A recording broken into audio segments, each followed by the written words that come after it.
Good evening and welcome to Metro Focus. I'm Jenna Flanagan. Voters head to the polls tomorrow across the nation to cast ballots in what's emerging as the most consequential midterm election in modern American history. Viewed broadly as a referendum on President Trump's performance, the Democrats are focusing on restoring control of both the Senate and the House. All 435 House seats are up for grabs, while 35 of the Senate's 100 seats will be decided. The balance of Congress isn't the only matter at play. 35 governor races are on the ballot this year, with a recent poll from Cook Political Report finding that more than half of those contests are rated as competitive.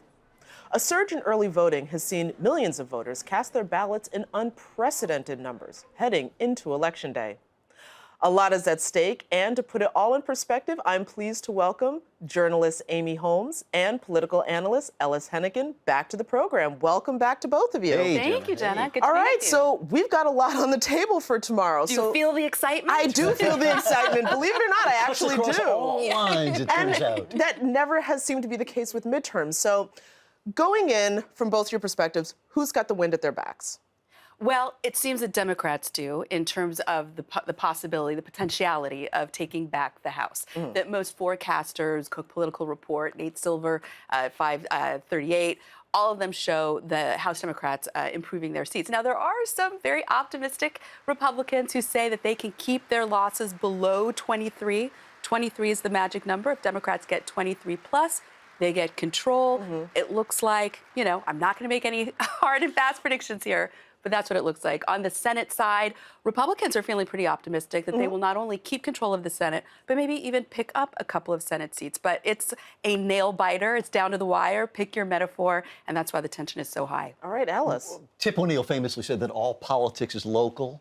Wrong again, Mr. Speaker. All politics is Trump in 2018, right? So, so you can cast your gaze across those 435 races and as well as the Senate elections and those the governorship, but it really is, in almost all cases, all about Trump. And that's tough news for Republicans, right? And you know what's interesting is that it being all about Trump, Trump wants it all about Trump. Yes, and we saw him actually campaigning at his rallies. We have seen presidents who have tried to step back and allow these things to occur as local contests, but no, Donald Trump has not allowed that, and he's such a huge personality. There's nobody left in America, as you know, who has no opinion on Donald Trump. So yeah, Dems have advantage, but believe me, they can still blow it. But given the fact, which I believe might be some sort of a slogan somewhere. But given the fact that the president is such a huge presence in all of these contests, there are some that he is specifically engaging with, some of these campaign events that he's going to, and some that he is also intentionally skipping.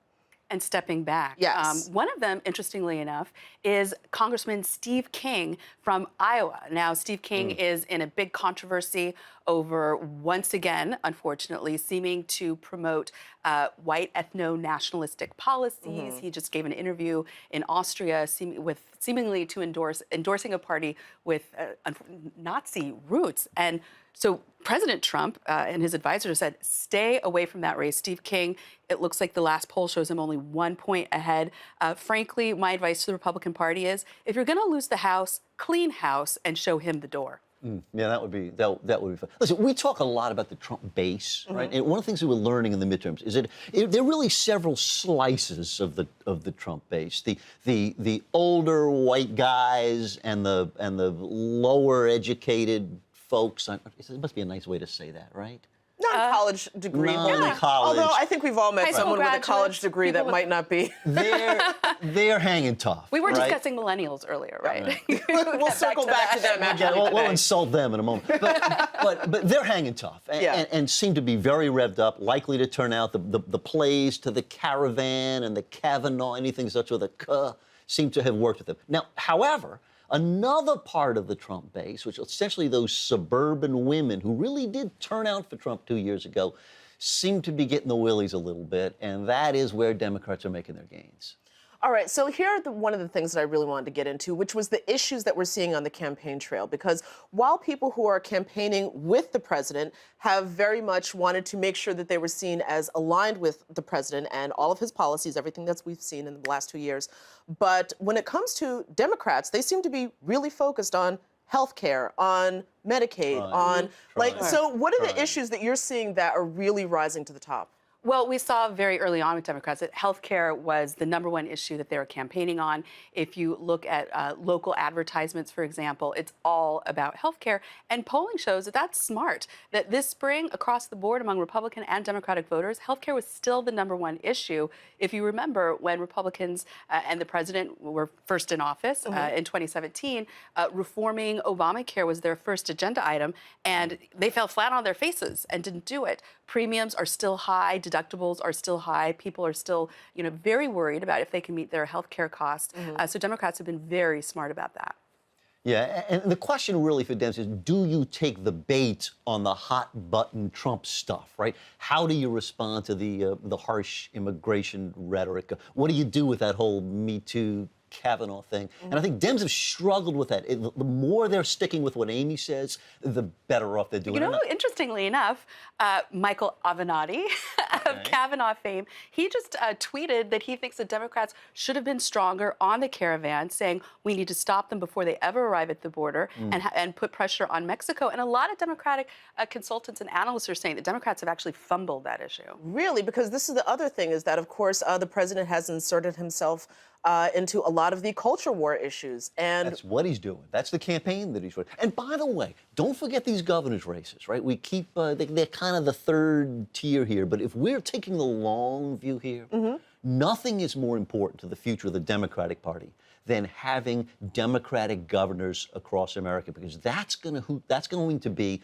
who drives the reapportionment issues, the question of what those congressional districts are like, whether they're fair districts or whether they're gerrymandered, as so many of them are, frankly, in Republican favor right now. Keep an eye on those Democratic governors. And Ellis, I know you have your eye on Florida. I'm very interested in Florida. A big Georgia and race. Florida, those are my two. Georgia and Florida. yes, and those are the two that have gotten the most attention nationwide. But are there any other governor races that are flying below the radar but are equally important? Well, one that I would point out is Governor Kate Brown in Oregon. So Oregon, of course, being a bright blue state, Portland couldn't get any bluer, and yet she is in the fight of her political life. She was elected in a special election in 2016, and her Republican opponent, it looks like it's neck and neck for winning that governorship. And interestingly, this is a race where it is about local issues. And a lot of Oregonian Democrats, they are sick of the crime, the homelessness, and that Oregon rates 47th in education when it comes to high school graduation.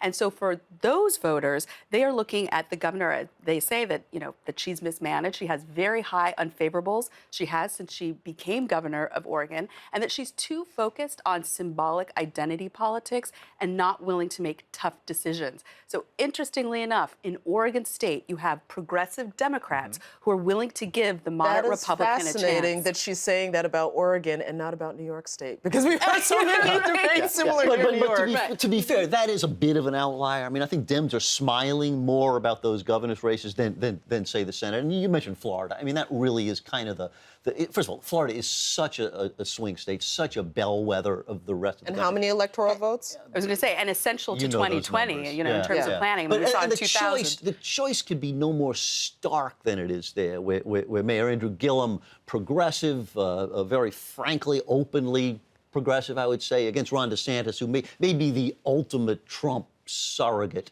And for the moment, fingers crossed here, Gillum looks like he actually might pull this up. Boy, Mayor that would from be Tallahassee. Okay, well, we're running out of time here, and of course, I would be remiss if we didn't talk about the younger generation coming out to the polls, the millennials. Will they vote?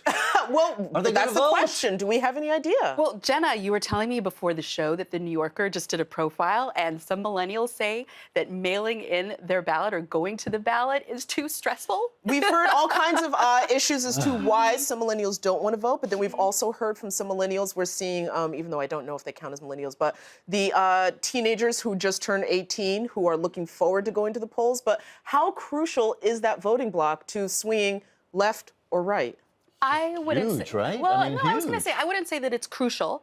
That it tends that in midterms, it's an older voting bloc, tends to lean more Republican, but that didn't necessarily hurt Democrats in previous midterms when they've been able to win back control of the House. So it has a lot more to do with intensity, getting your base out, and some of those swing voters, the suburban women. I think they're a lot more But important. there's an answer. I mean, give them candidates they can rally around. Look at Texas, where Beto O'Rourke has huge millennial turnouts, even in the early But polling-wise, voting there. LSU's flatlined. Well, it's at but 44, that's a 45. tough, boy, that's a tough race. If he gets anywhere near what we're talking about. Even with $70 million. Haven't you ever heard of a moral victory? All right, guys, I unfortunately, I think we're winning going to have is the to point. leave it as moral victory. I'm not quite sure how that works, and winning is the point in all of this. But listen, thank you both for joining us. So much more we could talk about, but unfortunately, we've run out of time. Go vote. Thank you, Jeff. Yes, go vote to everyone. Yeah, Thank you. millennials. Vote, all of you. All right. Even the old people. Thank you.